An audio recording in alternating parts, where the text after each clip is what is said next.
कि ईरान की इजराइल को बहुत बड़ी धमकी। ये बड़ी जानकारी हम आप तक पहुंचा रहे हैं। ईरान ने कहा है शुरू तुमने किया, खत्म हम करेंगे। अब आप ये समझिए कि ईरान की नेशनल सिक्योरिटी कमीशन ने ये धमकी दी है कि शुरुआत तो तुमने कर दी है लेकिन खत्म हम करेंगे। यानी कि ये माना जाए ईरान की इस धमकी के बाद कि ईरान इजराइल पर किसी भी वक्त हमला कर सकता है। और आप देखिए कि जब भी दो मुल्कों के बीच में ऐसे युद्ध होता है तो दुनिया दो हिस्सों में बंट जाती है, असर पूरी दुनिया पर पड़ता है। लेकिन इजराइल ने जो यहाँ पर पहले हमला किया है, ईरान ने कह दिया है शुरू तुमने किया, खत्म हम करेंगे। अब आप ये समझिए कि इजराइल और अमेरिका को मालूम होगा कि ईरान हमला करेगा। मुर्तजा, ईरान ने भी धमकी दे दी है लेकिन यहाँ पर तैयारी तो इजराइल और अमेरिका ने की होगी कि ईरान तो जवाबी कार्रवाई जरूर करेगा। देखिए, तेहरान में बिल्डिंग्स में पोस्टर लगा दिए गए थे और जो हम ये शब्द सुन रहे हैं कि शुरू तुमने किया, खत्म करेंगे, ये पोस्टर जो है तेहरान में कई जगह लगाए गए थे। और अब जब इजराइल ने अटैक कर दिया है तो मैं कहूंगा कि आज की रात बहुत खतरनाक होने वाली है। आज की रात इजराइल के ऊपर अटैक होगा, इसमें कोई शक नहीं है। आज की रात जो खाड़ी देशों में अमेरिका के अड्डे हैं वहां पर अटैक होगा। अब सवाल उठता है कि क्या इस वक्त अमेरिका या फिर इजराइल, क्या उन्होंने ईरान के लॉन्चिंग पैड जो है मिसाइल के, उनको कितने बड़े पैमाने पर नुकसान पहुंचाया है। इसमें कोई शक नहीं है कि ईरान के जो मिसाइल साइट्स जो हैं वो अंडरग्राउंड हैं और कर्नल, मैं मुर्तजा जी आपको रोकना चाह रही हूँ। कर्नल दानवीर हमारे साथ लाइव जुड़ गए हैं, डिफेंस एक्सपर्ट। कैसे देख रहे हैं अब आप इसको, ये कहाँ जाएगा? जो मुर्तजा कह रहे हैं आज की रात बड़ी इंपॉर्टेंट होगी कि क्या आगे ईरान करता है, क्योंकि जो उसके बेस कैंप्स है, सभी चीजें, उनको टारगेट किया गया। देखिए, सबसे अहम बात यह है कि रिजीम जो 1969 में काबिज हुई थी उसके लिए बहुत ही क्रिटिकल समय है। और आयतुल्लाह खमनाई जो मेरे ख्याल से 86 या 84 साल के हो चुके हैं, वो अब एक शहीद के तौर पर हिस्ट्री के अंदर जाना पसंद करेंगे। इसीलिए उन्होंने कोई भी समझौता न्यूक्लियर इसके ऊपर नहीं किया। उनको लगता है कि भाई ये काम हम करेंगे तो हमारा सरेंडर माना जाएगा। मैं सर आपको इंटरप्ट कर रही हूँ। ये विजुअल्स आ रहे हैं, रीसेंट विजुअल्स है जिसमें आप देखिए कि कैसे ये मिसाइल अटैक होता हुआ दिखाई दे रहा है। जो लोग वहां पर, ये देखिए, ये 1 से 2 मिसाइल्स आपको जाते हुए दिखाई देंगी और ये इजराइल की ओर से छोड़ी गई हैं ईरान पर, ईरान के तेहरान पर और ऐसे 3 और शहर जो व्यस्त शहर है, जो इंपॉर्टेंट शहर है, खामनेई के घर तक को इंक्लूड कर लिया गया, वहां पर टारगेट करते हुए इन मिसाइलों को छोड़ा गया है और इसे प्रिवेंटिव अटैक कहा गया इजराइल की ओर से। हम डिफेंस एक्सपर्ट लगातार हमारे साथ जुड़े हुए, लेकिन ये तस्वीरें इस बात की तस्दीक कर रही है कि आखिर कैसे ये महायुद्ध शुरू हो चुका है। और इजराइल के हमले को लेकर यूएस अधिकारी का बयान सामने आया। ईरान के सुरक्षा तंत्र को तबाह करना मकसद है। देखिए, बहुत बड़ा अपडेट हम पहले वक्त से ये कह रहे हैं। जसप्रीत आपको जानकारी दे रहे हैं, शैलेंद्र वांगड़ू आपको जानकारी दे रहे हैं, हम आपको बता रहे हैं कि ये एक साझा ऑपरेशन था जिसमें अब यूएस अधिकारी ने कह दिया है कि सुरक्षा तंत्र ईरान का तबाह कर देंगे, अब तभी दम लेंगे। हमारा मकसद ही यही है कि ईरान के सुरक्षा तंत्र को तबाह किया जाए और इजराइल की ओर से हमला किया गया और ये साझा ऑपरेशन है। यहाँ याद रखिए कि 4 दिन की बात जरूर कह रहे हैं, लेकिन जब ये युद्ध शुरू हो गया, निश्चित तौर पर दोनों लीडर्स को पता होगा, सुप्रीम लीडर्स को पता होगा कि अब ये युद्ध कहां तक आखिर जाने वाला है। यूएस अधिकारी का ये बयान इस वक्त में बहुत इंपॉर्टेंट हो जाता है। यूएस अपनी तैयारी करके बैठा हुआ है। बिल्कुल, तो सपना, अहम जानकारी देते हुए हमारे साथ डिफेंस एक्सपर्ट कर्नल दानवीर जुड़े हुए हैं। सर, ये हमला तो हो चुका है, इजराइल कह रहा है कि 4 दिन तक ये ऑपरेशन जारी रहेगा। अब आगे आप क्या देख रहे हैं, क्योंकि ईरान का पलटवार किसी भी वक्त हो सकता है? हाँ, सबसे इंपॉर्टेंट चीज वही मैं आपको समझाने की कोशिश कर रहा था कि ये अभी बड़ा क्रिटिकल है और ईरान के लिए अभी डू और डाई सिचुएशन है। वो नहीं चाहेगा कि इतिहास में ईरान की जो आयतुल्लाह रजीम है वो ऐसे दर्ज हो कि वो हार गई और बिखर गई और टूट गई। वो कुछ ना कुछ ऐसा जरूर करेगी कि जाते जाते उसका नाम एक मार्टिर, जो इनकी सोच है, उस तरीके से इनको देखा जाए।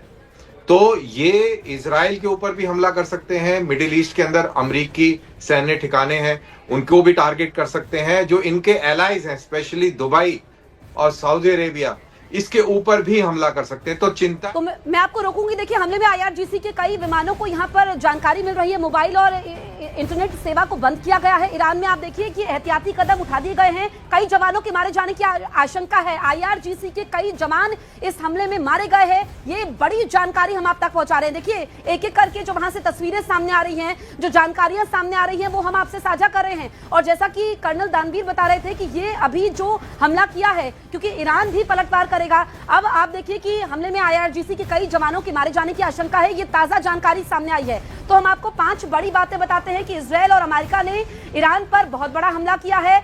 दूसरी बड़ी खबर यह है कि ईरान ने भी कह दिया है कि शुरुआत तुमने की है, अंत हम करेंगे। तीसरी बड़ी जानकारी यह है कि ईरान में इंटरनेट सेवा बंद कर दी गई है, एयर स्पेस बंद कर दिया गया है, मोबाइल और इंटरनेट सेवा बंद कर दी गई है। चौथी जानकारी यह है कि यहां पर इजराइल का यह कहना है कि 4 दिन तक ये ऑपरेशन जारी रहेगा। 5वां बड़ा अपडेट आप तक पहुंचा दें कि इस हमले में IRGC के जवानों के मारे जाने की आशंका है। 4 तस्वीर आपके सामने, हमारे सहयोगी मुर्तजा भी लगातार हमारे साथ बने हुए हैं। मुर्तजा, जैसा कि कर्नल दानवीर चर्चा कर रहे थे कि ईरान कभी नहीं चाहेगा कि इतिहास के पन्नों में उसका नाम ऐसे दर्ज हो कि उसने हार मान ली। अब आगे क्या? देखिए, ईरान को अगर हम ये मान ले कि वो हार जाएगा तो मेरे ख्याल से बहुत जल्दबाजी होगी। जब पिछले साल हमला हुआ था इजराइल का तो वो एक बहुत बड़ा शॉक था और तब ईरान उसके लिए तैयार नहीं था, लेकिन उसके बावजूद उसकी जो लीडरशिप थी वो बरकरार थी, जो चेन ऑफ कमांड थी वो नहीं टूटी थी। और जब आज के वक्त जो हमला हुआ है तो इस हमले के बारे में पहले से आशंका थी, पहले से डर था। और जिस तरह की खबरें आ रही है कि IRGC के जवान मारे गए हैं, तो मैं कर्नल दानवीर से जानना चाहूंगा कि क्या ऐसे मौके पर जब वॉर का वक्त होता है तो क्या सैनिक जो हैं किसी अड्डे पर क्या बड़ी तादाद में मौजूद होते हैं या उनको उनकी सेफ्टी के हिसाब से क्या मूवमेंट जो है वो चेंज की जाती है उनकी? देखिए मुर्तजा साहब, ये बड़ी दूसरे किस्म का युद्ध है। ये इसके सर अंदर मैं आपको इंटरप्ट कर रही हूँ। मैं मुर्तजा जी का इस सवाल का जवाब आपसे लूंगी। एक विजुअल आ रहा है, वो दर्शकों को बता दे। ये देखिए, ये विजुअल्स हम लगातार आपको दिखा रहे हैं क्योंकि इसमें मिसाइल अटैक क्लियर दिखाई दे रहा है। ये ईरान का एयर स्पेस है।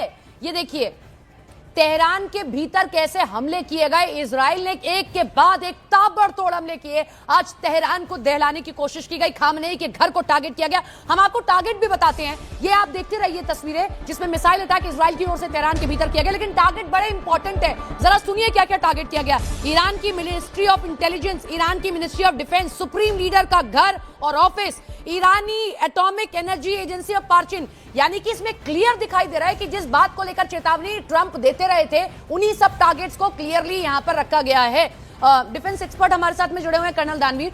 सर मैं एक चीज, ये मुर्तजा जी का तो जवाब आप दीजिएगा जो उन्होंने सवाल किया है, लेकिन जो मैं टारगेट्स देख रही हूं और जो तस्वीरें हम आपको दिखा रहे हैं वो क्लियर बता रही है कि ये प्लानिंग हुई कि हम टेबल पर बात करेंगे, उधर से तुम हमला करना, कि एटॉमिक एनर्जी एजेंसी को अगर टारगेट किया गया तो। सबसे पहले मैं आपके विजुअल्स पे कमेंट दे दूं कि ये जो विजुअल्स में आप देख रहे हैं, ये जो मिसाइलें जा रही हैं, ये इनको क्रूज मिसाइल बोलते हैं। ये धरती की सतह से कुछ ही ऊंचाई पर उड़ती हैं, अनलाइक बैलिस्टिक मिसाइल जो पैराबोला शेप में और दूसरे वो नजर नहीं आती। तो ये क्रूज मिसाइल्स हैं और क्रूज मिसाइल से हमला किया गया है। क्या ये क्रूज मिसाइल इजरायली हैं या अमेरिकन भी हो सकती हैं, तो ये एक बाद में स्पष्टता आएगी।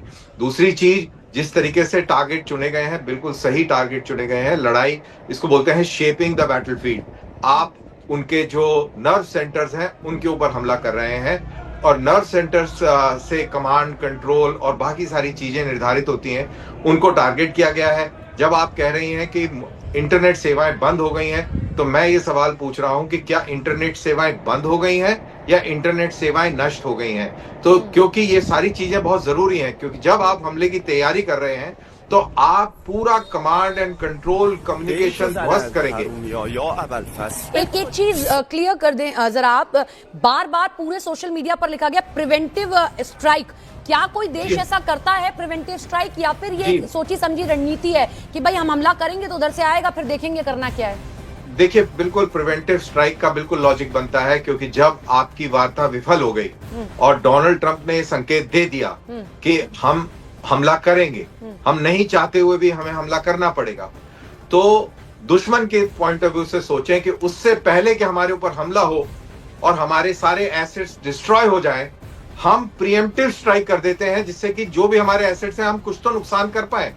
तो ऐसी आशंका डेवलप होने से पहले ही इजराइल ने प्रीएम्प्टिव स्ट्राइक कर दी है कि ईरान के पास एक भी मौका ना मिले हमला करने का।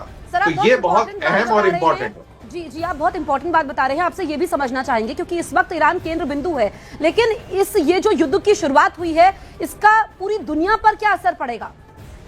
सबसे पहला तो असर इसका मिडिल ईस्ट पर पड़ेगा। भारत की एडवाइजरी, ये बड़ी जानकारी हम पहुंचा रहे हैं। भारतीयों को सुरक्षित रहने की सलाह दी गई है। इजरायल में भारतीयों को सुरक्षित रहने की सलाह दी गई है। ईरान इजरायल जंग को लेकर के भारत ने ये एडवाइजरी दी है और देखिए कि बहुत जरूरी हो जाता है क्योंकि जिस तरीके से इजरायल और अमेरिका ने ये जॉइंट ऑपरेशन किया है ईरान के खिलाफ, उसके बाद ईरान भी पलटवार करेगा।